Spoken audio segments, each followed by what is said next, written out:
welcome back to On the Ball. I'm the host, Andrew Maraniss, and I'm here today with Lauren and James Osborne, who are the founders of the Exchange Running Collective, a running store in East Nashville that I was introduced to a few months ago when I had a children's book come out on Jordan Marie Brings Three White Horses Whetstone, who's a Native American woman who raises awareness of the issue of missing and murdered Indigenous women and girls. And Lauren and James were really kind to host Jordan and I at their store in conjunction with just a really inclusive event with speakers, tattoo artists. What did you have? Ice cream food truck that was there and a run. And I was just blown away by what I learned about the store and the community that you're building through the store. And so I'm so excited to have both of you on our podcast today. Thank you for joining. Yeah, thank you for having us. And Lauren, I believe you mentioned when I met you that night that you're a former D1 athlete, right? So running it's been a part of your life for a long time. Yes, I ran at University of South Carolina. Vanderbilt We, took us out early in the year this year. oh, that's right, in football. Right, we're recording this the day before the Vandy plays LSU. Were you a cross country or track? What did you run at South Carolina? Cross country and track I ran the first 2 years and Okay. then decided for my wellness, it was best for me not to compete at that level. Okay. I wanted, longevity of running was more important to me at that point. Totally understand. I think Jordan, who I mentioned, would relate to that also in her running career. How about you, James? Has running been a part of your life forever? I really feel like it more than 30 years. I grew up on the West Coast, Pacific Northwest, where there's just a great running culture and found it pretty early on in high school and haven't looked back since.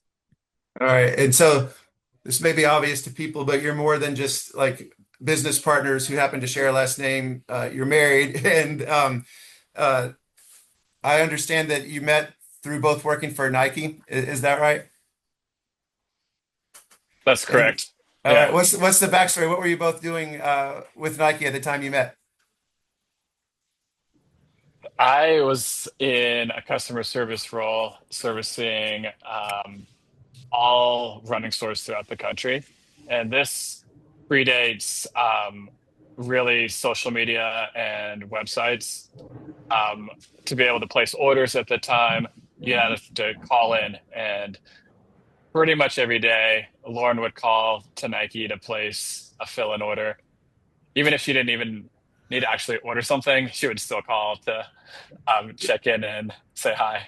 Yeah, really full circle as I was working at a running store at the time when we first met, and 3,000 miles apart. And ultimately, we got to meet in person, and kind of the rest is history. I wound up working for Nike as well soon after that. And we've both been in the industry really my whole career since I was 15, could just work, and James since right around college. So had you met in person when you had these coming up with excuses to call him? We Yeah. hadn't yet, but we No. did. Okay. We did a couple months later. I, I Um, fell for the southern accent. yeah. So I imagine that having worked in a running store, having called on running stores, in your job at Nike, that you both learned so much about what makes a good store or just pros, lessons learned. So had it been something in both of your minds that someday you'd like to start a store, or how did that idea come to mind? Yeah, we had talked about it for years since we first met, and we had some opportunities pop up around 2011, and it just didn't feel right. So we kind of put it on the back burner. And I think I told James around that time, like, if it's a calling, it will keep calling. And we just held off and kind of went on with life. And it was really cool. And now in hindsight, you never know in the moment, but when you look back, you're like, this happened how it should have. And during the pandemic, kind of the perfect, I guess, of events all came together where we were like, now's the time, and it just felt really right. There was a lot of, we had learned, and just we were in a better place in our lives where it made a lot of sense. Living in Nashville, or did you guys move here specifically to open the store? We were in Portland. We've lived all over the US for the last 20 years, but we were most recently in Portland. And through the pandemic, kind of Hmm. where we looked at a map to the US as to where we wanted to open. And when you're looking at that map, like what were the other cities that you were most strongly considering, and what stood out to you about Nashville? And was it Nashville, or was it like East Nashville specifically that drew your attention? James, do you want to? I feel like Yeah. I'm talking a lot. No, we had a few pillars that we wanted to make sure. It was really important for us to find a place that we could make an impact in the social change component. We want just to make running a lifestyle and ultimately make this world a running world. And Nashville did seem to have what we were looking for in a growing city. You see from both coasts, from the Midwest, a lot of people have moved over the past 15 years, but more recently since the pandemic to Nashville. We also have three young kids, and that was really important for us to put down roots and um, have our kids grow up in an environment that they can see what we're building. And when you thought about the philosophy of your store for people who aren't familiar with it, like how would you describe what you're trying to accomplish beyond just selling shoes or apparel at a store? Like, what is it all about to you? James, to start with you. Yeah, we see running really as this platform or vehicle to be able to make an impact. Um, our vision is a better world through run culture, with art, with social change, and those three things came together to form what the exchange is really ultimately is. And within that, that's our mission: is cultivate meaningful change in lifestyle at the personal level, but then culturally with everyone around. And I also think like retail, we were looking at the fact that it just hasn't evolved very much the way time has evolved, but retail's stayed so much the same, especially running retail. And we just know that it's going to have to change to continue to be relevant in people's lives, because nowadays you can get whatever you want in a day or two delivered to your front door without getting off your sofa. So if we want to be relevant, we have to do more than just the same old retail. So we're excited to constantly be looking for ways that we can offer an in-person experience that I do think people want, but that is something different and new and exciting and gives them connection and more than just buying products. Mhm. And why the connection between running or retail and art? When I came in the store, I noticed there were paintings by James Kill, who's a friend of mine, a former Vanderbilt football player, uh, nationally, internationally renowned artist. And there were some great paintings of the legendary TSU Tiger Bells in the store. But where did the connection between running sports or sports and art come from in your mind? I think James has a great quote. I can't remember it exactly, but it talks about how art has the ability to open up our mind and perspective in a way that a lot of other things don't. And so we believe that kind of the connection of the three, run culture, art, and social change, is where we can really make magic happen. It's more than just a run. We can do that anywhere, anyway. But if we can add this art component, it adds a lot more beauty to the experience. And then when you pull social change into that as well, it just opens people's mind and helps create that change in culture James mentioned earlier. What are some of the ways, James, that you beyond the paintings that I saw there that art intersects with what you're doing there at the store? Yeah, I think the power of art is it's able to translate stronger than language, crossing political divides and make an impact in a way that nothing else can. It's also deeply personal, and that's what we want to be able to touch people in a way that they're not able to through digital, but the actual in-person side of it. And so you've got the paintings. I know there was a DJ at the event I was at. So like, what is the range I, of art that you've incorporated? I mean, art can be so many different things, right? It can be a latte. It can be um, a certain type of food if a chef's making something. Product. We get product that we work with artists to design that can make you feel like inspired or energized when you're running if you're wearing something that feels like it has meaning because there's like that artist connection to it. So I think that there's a lot of ways you can kind of incorporate the two. Hmm. Okay, and then on the social change side of things, I mean, the event that I came to was a really well curated panel representing Mhm. different running communities in Nashville. I assume that is part of the social change and making running inclusive activity in Nashville for all people. Um, what have you been most proud of in terms of the way that you've incorporated the social justice side of the store? I think like one of our goals from the get-go was actually there's a great story about Marilyn Monroe and Etta James, I believe, right, James? She wanted Etta to have a chance in the early 50s to get on some cool, like great stages and get an opportunity. And she went to some of these spots and said, I want her to sing. And instead of saying, I'll sing with her or I'll open the show to get people there, right? Instead, she said, I'll be on the front row. And what she did there is she put herself in a position to show people that these people mattered to her and she gave them the stage.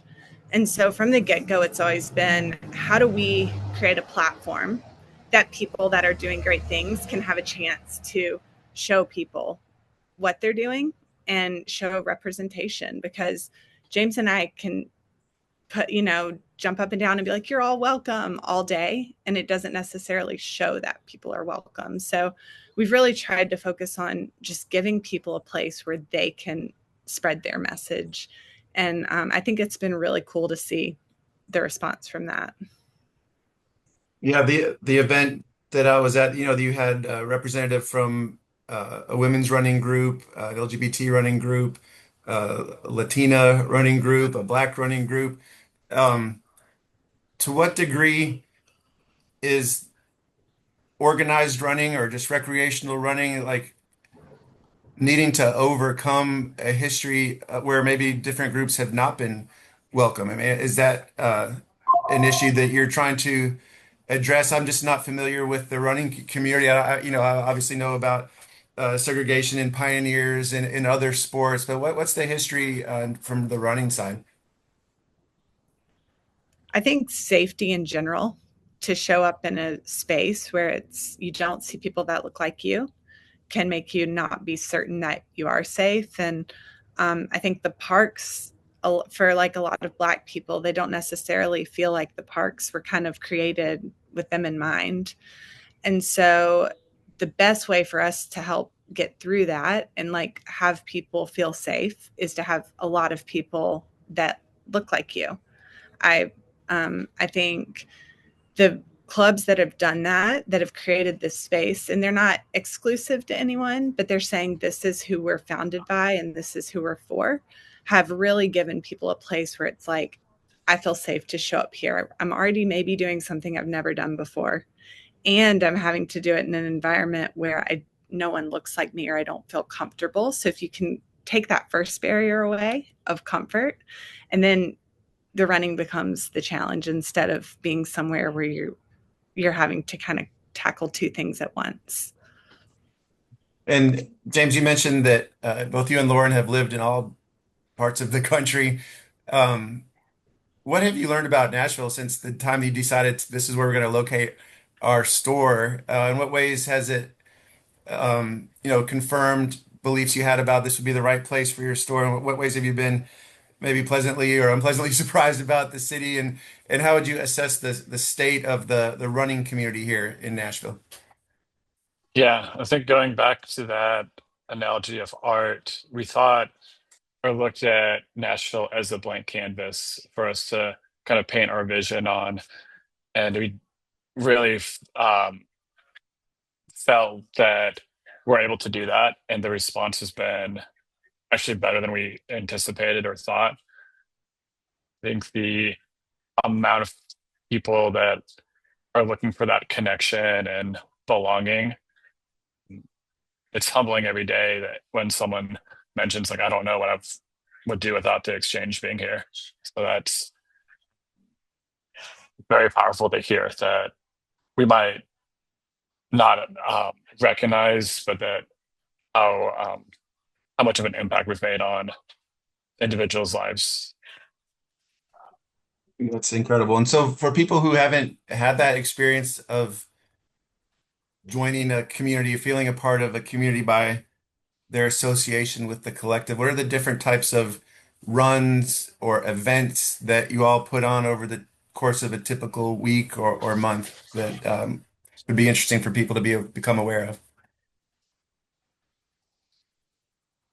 Yeah, we look at weekly programming. We're always running, always training. Um, but throughout that week, it offers a lot of variety. And that's one of the things we love about running is that there is so much variety in it. In terms of time of day, we've got runs that meet in the evening after work. Tuesday at 6:15, a run club, 6 Run 5. They meet out of the exchange, and we met Stephen Lovewade, the founder, right when we moved here 4 years ago, and to be able to support the vision that they've got to bring together the community has been really amazing to see that growth. Um, and then we started a membership group, which is ultimately just someone who's looking to be a little bit more immersed in running and provide just a great value. We do training, and so that's something that Lauren leads, training group. Got Wednesday speed workouts, either 6 a.m. or 6 p.m. that meet throughout the city, either at Rose Park or the Cornelia Fort Air Park. Friday morning, we've got the weekend warm up that meets 6:30 out of the store. That's just a fun, almost shakeout run for the weekend, and that transition from work day to the weekend. We run 3 miles or 5 miles. When we get back to the store, we cook up waffles. We've got coffee, and so that's just a fun celebration of the end of the work week. Saturday morning, also at 6 or 6:30, depending on what time of day we meet for a long run. And that can be from 6 miles up to 20 miles right now. I have a big group heading up to Indy to run the Monumental Marathon. And Wow. then then Sunday, we have a group that meets at Deep Well at Percy Warner at 7 to run trails. That's incredible. Lauren, what would you say to somebody that like me who's like, oh, waffles? Like, yeah, I'm there for the waffles. I'm not a runner. And it could be intimidating, like to come to a running store with people that you assume have been doing this for a while and they know what they're doing. Like, what do you say to the new runner or someone that doesn't even consider themselves a runner? Like, are they welcome, and in what ways do you welcome them? Yeah. Well, right when you walk in the store on the floor, it says good things happen in running stores.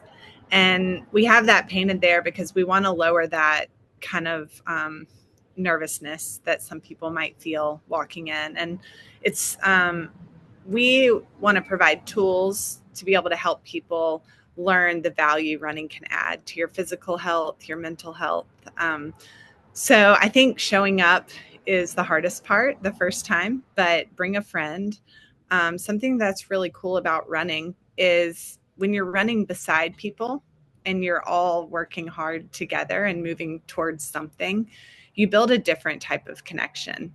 And these people really become just such close people in your lives because you get to know each other in a way that is hard to find. As you're like kind of challenging yourself and hitting goals together and going through those hard moments. It's just something you can't experience in a lot of ways. So everyone's out working hard. And even if it's intimidating, come give it a try and get to meet some people. And I think you'll end up being happy you came. That's awesome. One of the things you mentioned when we met the first time is that you also have sort of this attitude of helping others who might be interested in working in the sports industry, and that you've forged relationships with college athletes around town. Can you talk about that aspect of, in a way of like giving back, or helping lift others up into an industry that has meant so much to both of you? Start with you, Lauren. Yeah, I'm incredibly passionate about this because I worked at a running store in high school and I knew I wanted to work for a brand, but I didn't really know how to go about that. So I built relationships and was able to kind of navigate my way. But we need more people in the industry that are passionate about whether it's running or sports and believe that sports and being active can change people's lives. And so anytime we can help give people those opportunities, educate them on different paths and ways in, working for brands, we're very passionate about helping people with that. Oh, that's wonderful. And I'm working with, I mentioned our track coach. I think Althea has been to your store. And uh, following up on this interview, I want to schedule a time for her to come over, and maybe a time for y'all to come over and meet with members of our track team, if not more of our athletes here. That's amazing. James, what would you say is the future of this business that you're in? Do you see others adopting trying to copy what you guys are doing with your model? I mean, Lauren talked about how retail hasn't really changed much over the decades. Um, are you leading a movement here that you see others following? That's such an interesting question. It's something we believe that nobody owns running, but ultimately it's up to us to be able to shape and advance that together. So we never want to center ourselves, but if as long as we are where running culture is the center and the sun, and we're like gravitating closest to it, we're able to make an impact. And when you walk into the exchange, you see batons up in the ceiling, and that's kind of that symbol of a handoff for looking to the future and how we can leave this place better than we found it. And I think if we stay true to that, um, we're going to continue to lead the way and evolve and advance it. So it's we look at the opposite of the exchange is the status quo, and we just don't want to stay stuck. So it's up to us to continue to be relevant and ultimately provide value and make others' lives better. Yeah. Um, as we wrap this up, are there examples or success stories that mean the most to you of people that have either, you talked about that relationship being so unique that you can form running beside someone, or the way that you've created community. What are some of the stories of what you've been able to do with your business that have personally meant the most to each of you? We'll start with you, Lauren.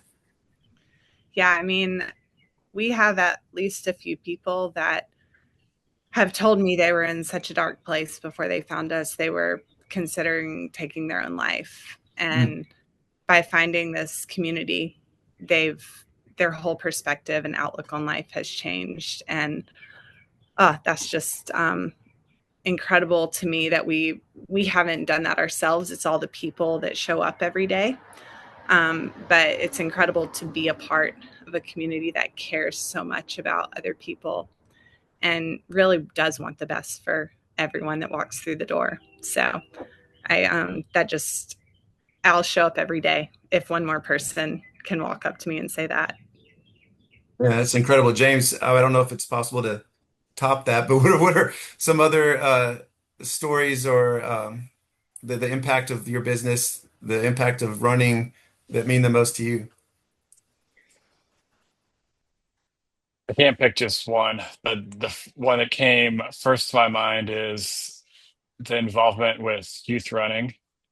We've got a summer track that we had 100, I think 140 kids out running from 4 to 13. And then we've had so much interest, we started a cross country in the fall.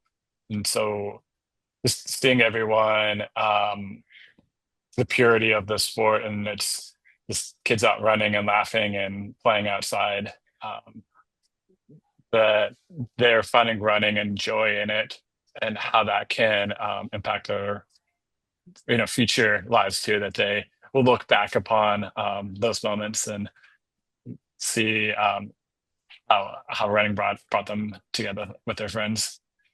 Very cool. Well, I just think in this world where people are siloed in so many ways or intentionally divided in so many ways, that the sense of community that you're fostering at the store in such a healthy way, and the connections beyond running, to art and to change, was just really a unique model that is impressive. We're lucky to have you in Nashville.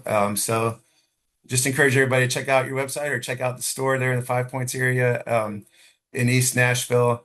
And just really interesting way that participation in sports can change the world and change people's lives in many different ways. So James and Lauren, congrats on your store, and congrats or thank you for joining the podcast. Look forward to seeing you again soon. Thank you so much.